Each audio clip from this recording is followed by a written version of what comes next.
সবাইকে জয় যিশু। প্রভু যিশু খ্রিস্টের শক্তিশালী নামে আমি আপনাদের প্রত্যেককে হৃদয় দিয়ে স্বাগত জানাচ্ছি আমার এই চ্যানেল জীবন্ত ঈশ্বরের মণ্ডলীতে। একমাত্র ঈশ্বরেরই গৌরব হোক, আমেন।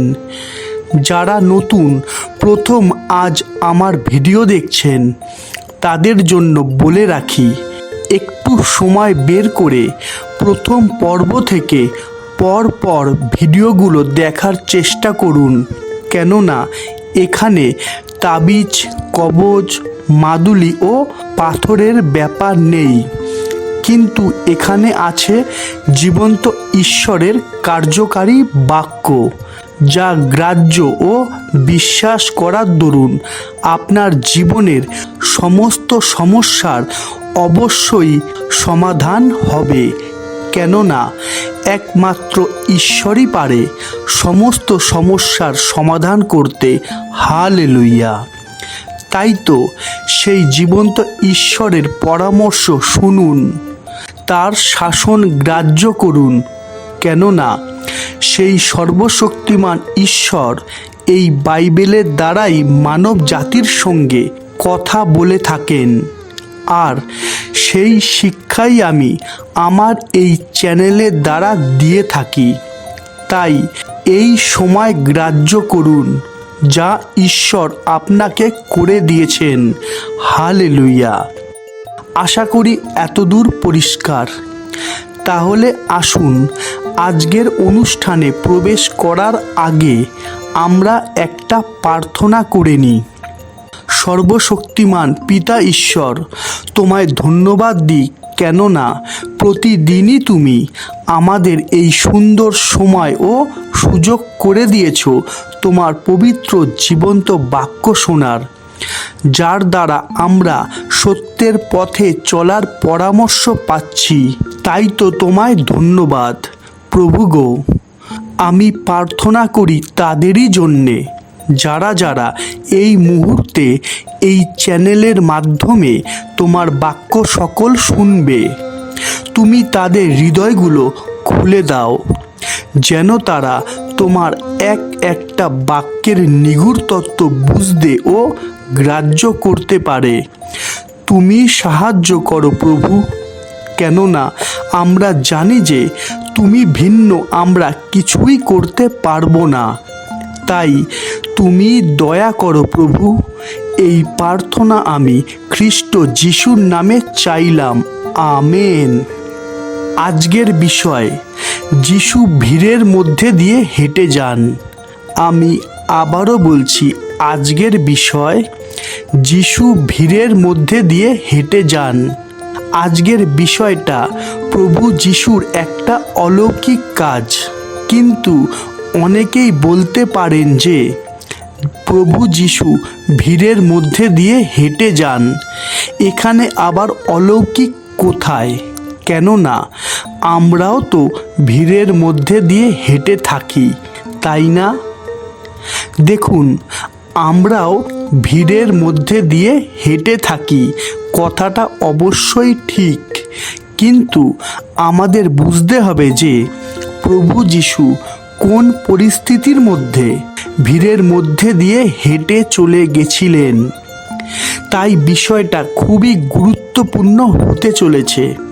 আসুন আর দেরি না করে আমরা প্রবেশ করি ঈশ্বরের বাক্যের গভীরে। তাই হোক, আমেন। আমরা দেখি লুক 4:16। আর তিনি যেখানে পালিত হইয়াছিলেন সেই নাসরতে উপস্থিত হইলেন এবং আপন রীতি অনুসারে বিশ্রামবারে সমাজগৃহে প্রবেশ করিলেন ও পাঠ করিতে দাঁড়াইলেন। অর্থাৎ যেখানে প্রভু যিশু ছোট থেকে বড় হয়েছিলেন সেই জায়গাতে, অর্থাৎ নাসরতের সমাজগৃহে এলেন। ভাববাদীদের বই পড়ার মাধ্যমে মানব জাতিকে শিক্ষা দেওয়ার জন্য। আমরা দেখি লুক 4:17। তখন যিশায় ভাববাদীর পুস্তক তাহার হস্তে সমর্পিত হইল। আর তিনি পুস্তকখানি খুলিয়া সেই স্থান পাইলেন যেখানে লেখা আছে। কি লেখা আছে?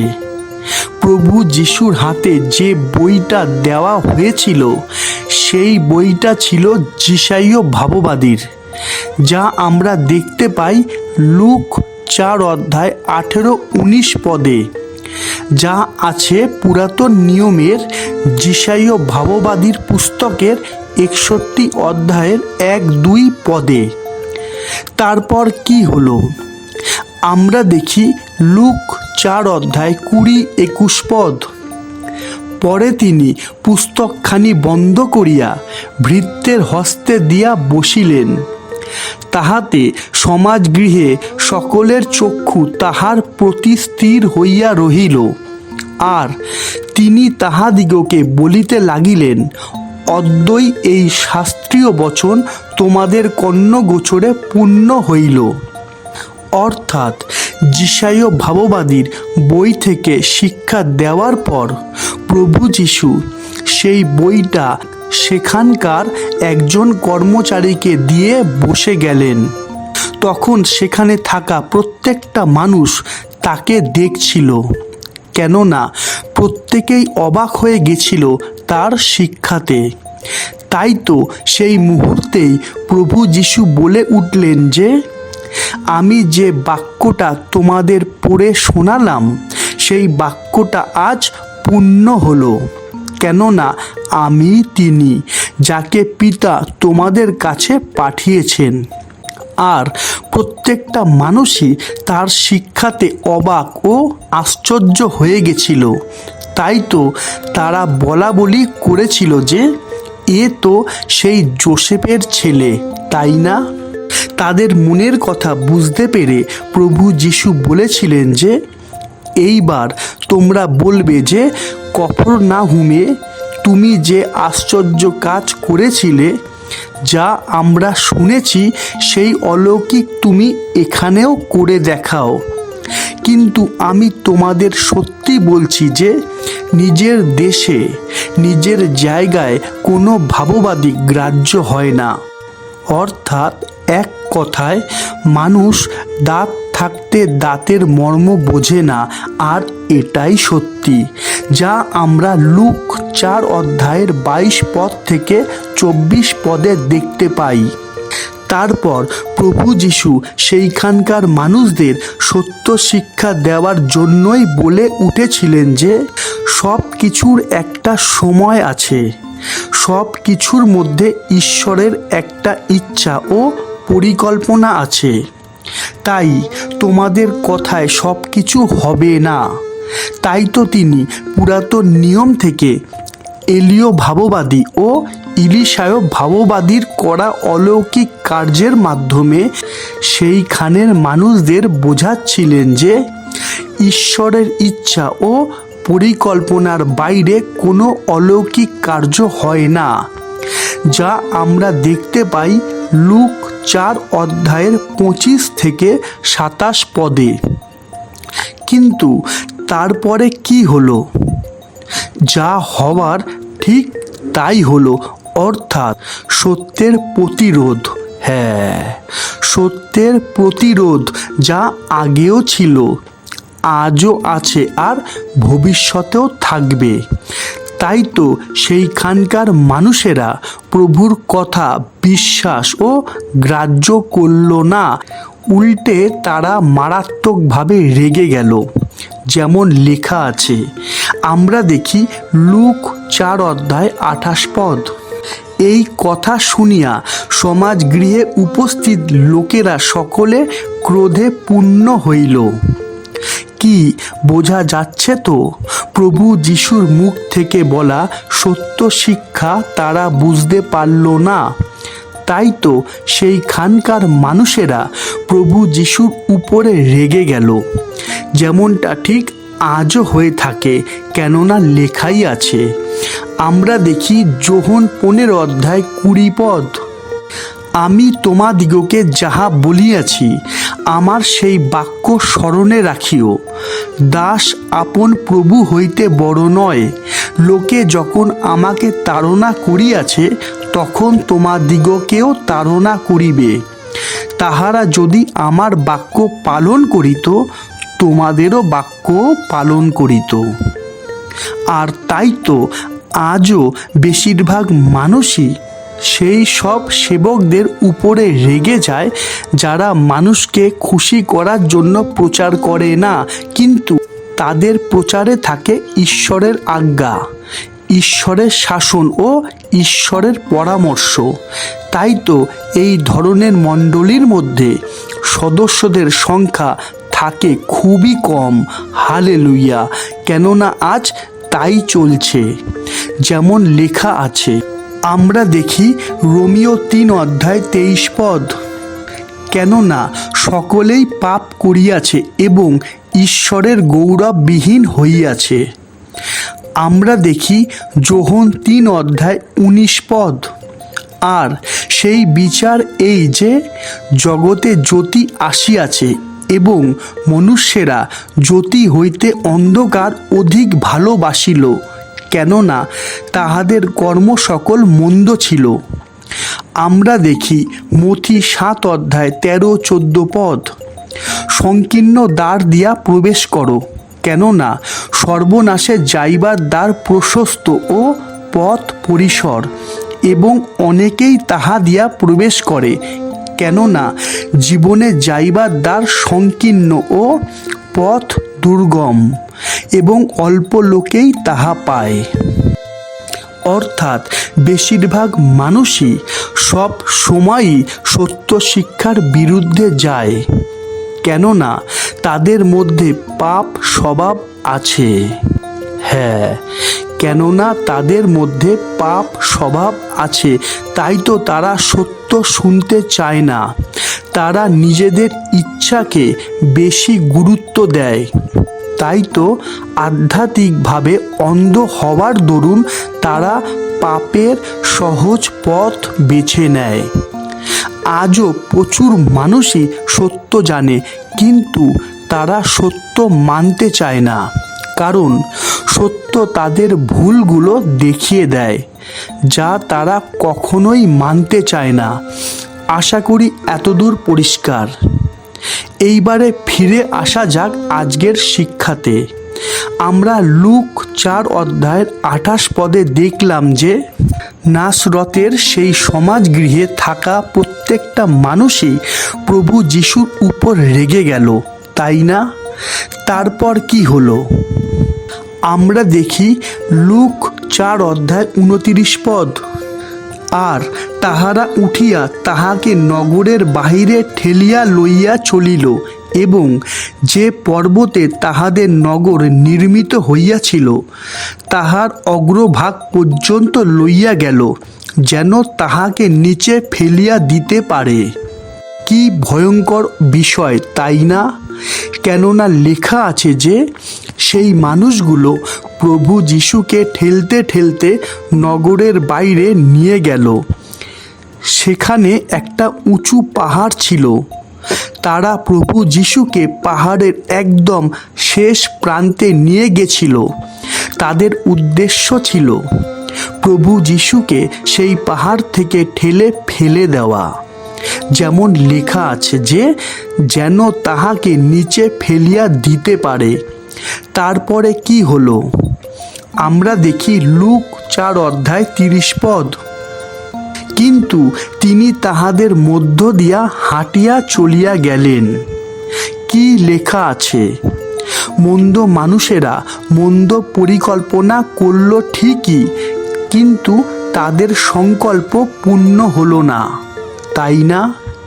কেননা লেখা আছে যে প্রভু যিশু সেই ভিড়ের মধ্যে থেকে হেঁটে চলে গেলেন, কিন্তু তারা কিছুই করতে পারল না।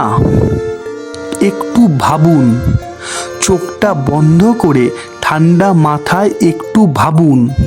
প্রচুর মানুষের ভিড় একটা মানুষকে ঘিরে রেখেছে, তাকে ঠেলছে, তাকে মারার পরিকল্পনা করছে। সাধারণ মানুষের ক্ষেত্রে কি হবে? সে পালাতে পারবে না, সে নিজেকে বাঁচাতে পারবে না। যদিও সে পালাবার চেষ্টা করে তবুও সে পারবে না, কেননা প্রচুর মানুষের ভিড় তাকে মারবে বলে ঘিরে রেখেছে, তাই না? কিন্তু প্রভু যিশুর ক্ষেত্রে কি হলো? প্রভু যিশু কিন্তু সেইখান থেকে দৌড়ে পালিয়ে যায়নি, কিন্তু তিনি হেঁটে হেঁটে সেই জায়গা থেকে চলে গেলেন, তাও আবার সবার চোখের সামনে দিয়ে, তাই না? একটু আগেই যে মানুষগুলো তাকে মারবে বলে পাহাড়ের একদম শেষ প্রান্তে নিয়ে এলো, সেই মানুষগুলোই আবার চুপ করে দাঁড়িয়ে দাঁড়িয়ে দেখলো যে প্রভু যিশু সেইখান থেকে, অর্থাৎ সেই ভিড়ের মধ্যে থেকে হেঁটে চলে যাচ্ছে। কি বোঝা যাচ্ছে তো কেন আমি আজকের অলৌকিক কার্যের নাম রেখেছি প্রভু ভিড়ের মধ্যে দিয়ে হেঁটে যান? কেন সেই মানুষগুলো এত বড় পরিকল্পনা করেও কিছুই করতে পারল না? কারণ একটাই, ঈশ্বরের ইচ্ছা ও শক্তি। আমি আবারও বলছি, কারণ একটাই, ঈশ্বরের ইচ্ছা ও শক্তি, যার কাছে কোনো মানুষেরই বুদ্ধি, শক্তি ও জ্ঞান চলবে না।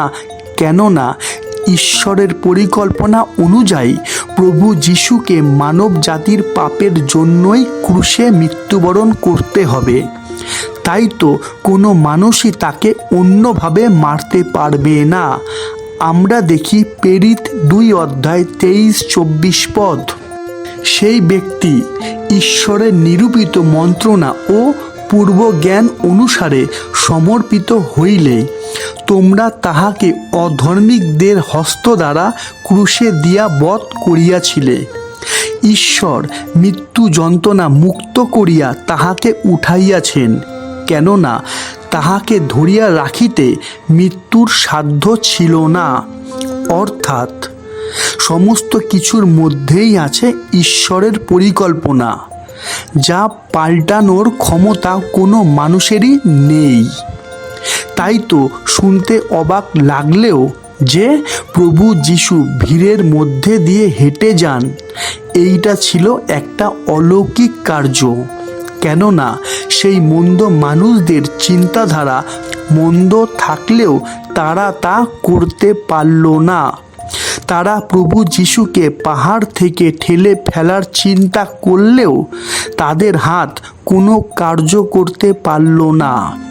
প্রভু যিশু সেই জায়গা থেকে হেঁটে চলে যাওয়ার পর প্রভু যিশুকে ধরার জন্য তাদের পা সেইখান থেকে নড়ল না। আশা করি বোঝা যাচ্ছে তো কেমন ছিল সেই অলৌকিক, যার দ্বারা আমরা ঈশ্বরের শক্তি ও পরিকল্পনা দেখতে পাই। হালেলুয়া। এখন প্রশ্ন, এখান থেকে আমরা কি শিখতে পারি? আমি আবারও বলছি, এখান থেকে আমরা কি শিখতে পারি? আমরা দেখি যোহন 7:24 পদ। দৃশ্য মতে বিচার করিও না, কিন্তু ন্যায্য বিচার করো। লেখা আছে দৃশ্য মতে বিচার করো না, কেননা সত্যের পথে চলার দরুন আমাদের জীবনে অনেক ঝড় আসবে, অনেক সমস্যা আসবে, অনেকেই আমাদের বিরুদ্ধে উঠবে, কিন্তু চিন্তা নেই।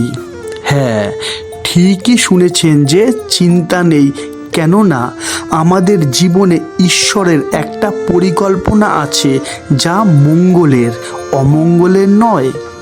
আমরা দেখি জিরমীয় 29:11 পদ। কেননা সদাপ্রভু বলেন, আমি তোমাদের পক্ষে যে সকল সংকল্প করিতেছি তাহা আমি জানি।